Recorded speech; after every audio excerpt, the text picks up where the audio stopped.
Good morning, students. Here is an introduction to basic electricity. Now, when you look at materials, there are three types of materials based on electrical conduction: conductors, semiconductors, and insulators.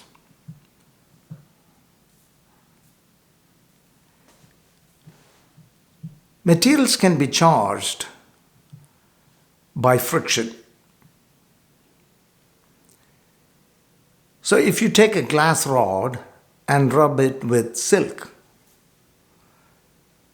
some of the electrons are transferred from the glass into the silk. That makes the silk negative and the glass positive. So whatever loses electrons becomes positive, and what gains electrons becomes negative. There are basically three ways of charging. Number one, just like I told you, by friction. Rub one material with another. The second process of electrification is by conduction.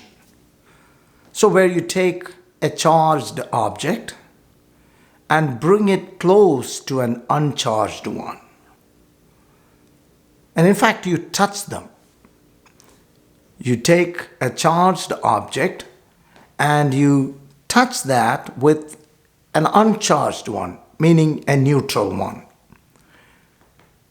Then some of the charges from the charged object will be shared with the neutral one. So in this case, both will have the same type of charge. So if the charged object was positive, then the neutral one also is positive. So that is charging by conduction. The next process of charging is by induction. In this process, you bring a charged object very close to a neutral one, but don't touch it. You bring it very close. And what happens is, if the charged object is positive, then the electrons in the neutral object are attracted towards the charged object. That makes the front end of the neutral one negative and the back end positive. So if you now ground the back end, then electrons from the earth or the ground will come up and neutralize that positive charge. So now you have a negatively charged object. So in induction, if you bring a positively charged object, you're going to get a negatively charged object, another one. Now, what particles make up an atom? Basically, an atom has the nucleus. The nucleus has protons and neutrons inside. There are other particles, but we won't look at those. Now, the protons are positive and the neutrons have no charge, meaning neutral. That's why they're called neutrons. So inside the nucleus, you have protons and neutrons. Outside the nucleus, you have electrons revolving around the nucleus. So these are the three basic particles making up any atom: protons and neutrons inside the nucleus, and electrons revolving outside the nucleus. Now you should understand that there are basically two types of charge: positive and negative. Protons are positively charged, electrons are negatively charged, and neutrons have no charge. The most basic law of electrostatics is the Coulomb's law. And according to the Coulomb's law, if 2 point charges, Q1 and Q2, are kept at a distance d apart, so you have Q1 and Q2 separated by d meters, the force between them is given by K times Q1 times Q2 by d squared. So that is Coulomb's law. And this force may be attractive or repulsive, depending on the point charges. So if both the charges are positive or if both are negative, then it's repulsion. If one of them is positive, the other negative, then it's attraction.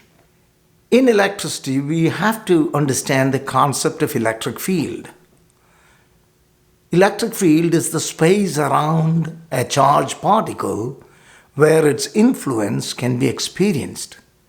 And electric fields are represented by lines, and these lines go away from a positive charge and come towards a negative charge.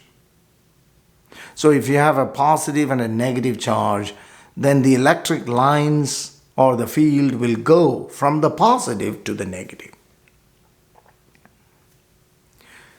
Lightning, how is it caused?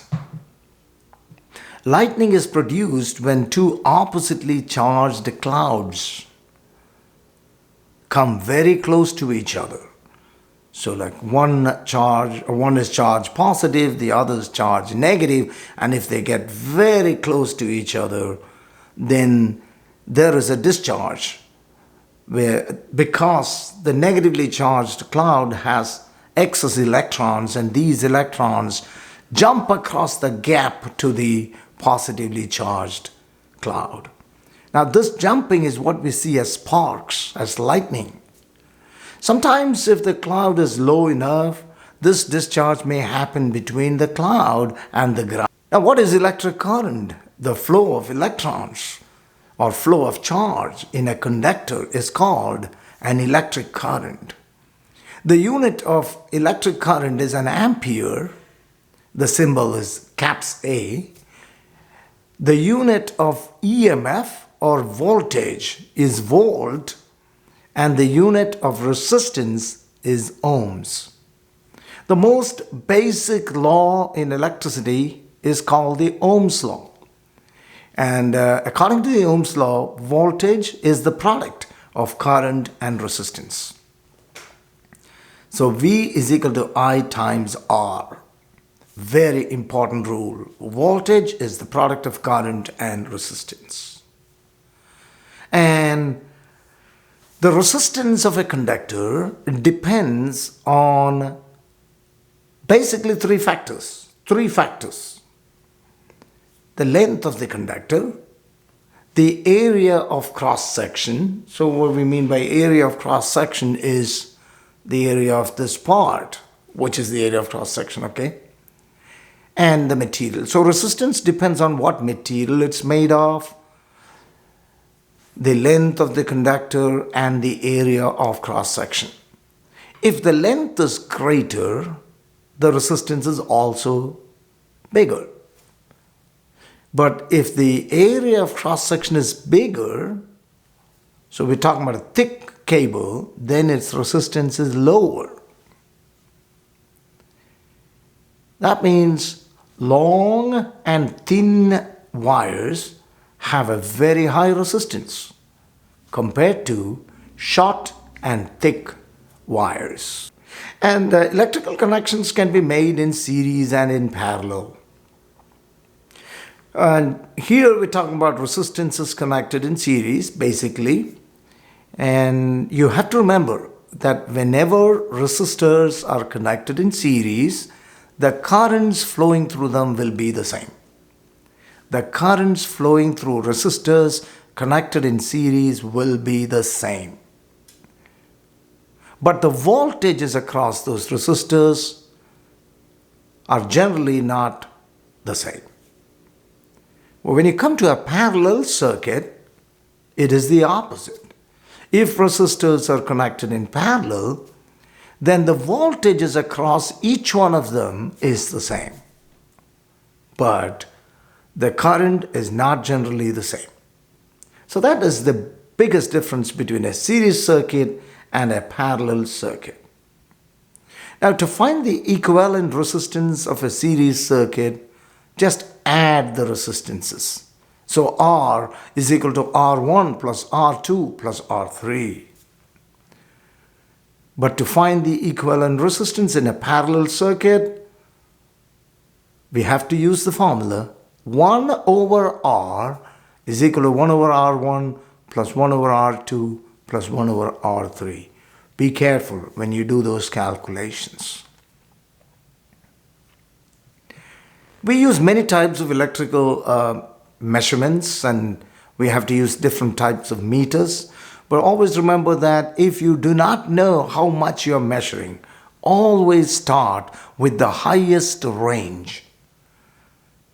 The highest range. For example, if you're measuring a resistance, you don't know how much it is, start with the highest, maybe 100 ohms. And then if you see that the pointer barely moves, then you decrease the range to 10 ohms and so on. So always start with the highest range. Now, according to Ohm's law, we should also remember that if the resistance increases, the current decreases. So if the resistance is doubled, then the current becomes half.